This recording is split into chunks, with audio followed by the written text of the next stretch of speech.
Honorable Obi Aguocha, who is representing Nnamdi Kanu at the House of Representatives, to make his comment and gossip. Thank you very much. Thank you, my honorable colleague. I am Obi Aguocha. And I'm on a Chitanya ndi Kuano. My north, no my south. Take a man named Woko, Romo Chitanya. Mazi Nnamdi Kanu. Well, Igbo is allowed, is a constitutional language. I can speak Igbo in the chamber of the National Assembly. But however, let me speak in English.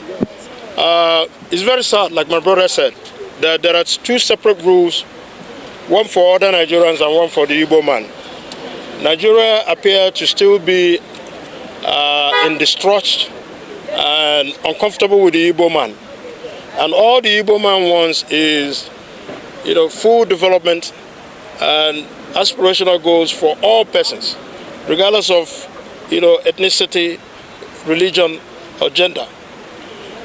We are very saddened about today. Like my brother said, this is a great, unique opportunity that has been missed, that would have been the basis for peace and reconciliation in the Southeast. All the agitations that are happening in the Southeast, all the crime and criminality, banditry, kidnapping that are happening in the Southeast is because of the continued detention of Mazi Nnamdi Kanu. A lot of people are using his name to commit all these crimes and criminality.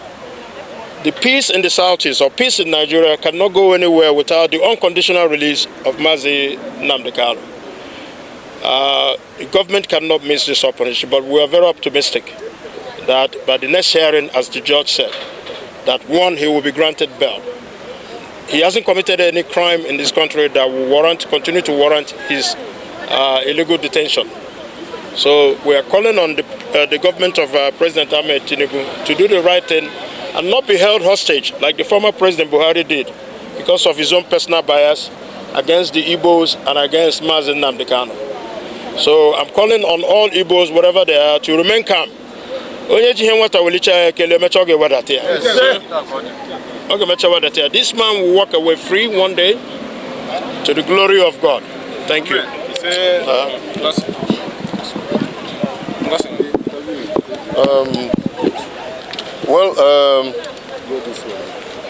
Like